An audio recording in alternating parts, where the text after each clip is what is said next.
আজকে একটা গল্প বলে মনোযোগ দিয়ে শুনবেন। একটা ছেলে একটা মেয়ে দুজনে বিদেশে থাকতো। বিদেশে থাকার পর কি হইল?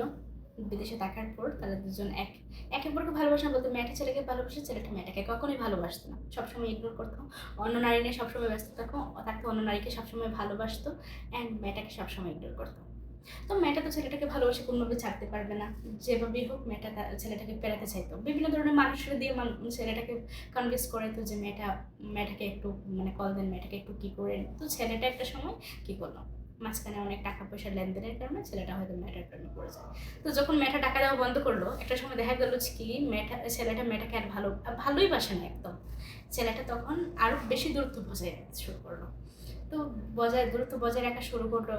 পরে কি হইলো, মেয়েটা কি করতো, ছেলেটার আইডি আছে টিকটক আইডি, ফেসবুক আইডি, ওইখানে মানে এসা মেয়েটার ভিডিও ছাড়তো কন্টিনিউয়াসলি। তো মেয়েটা একটা সময় পরিচিতি পেয়ে যায়।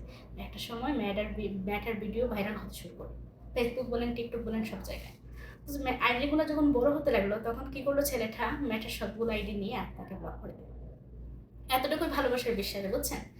তো আমি বলবো কি, কাউকে ভালোবাসেন নিজের পার্সোনাল কোনো কিছু না দিয়া নিজের মতো করে সব কিছু করেন।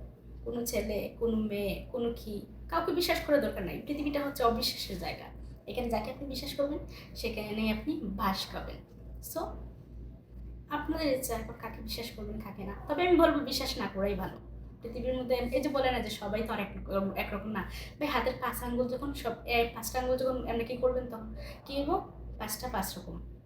তবে এইভাবে মোট করেন ৫টা এক জায়গাতে আসছে, অবশ্যই আসছে। তো সবাই একরকম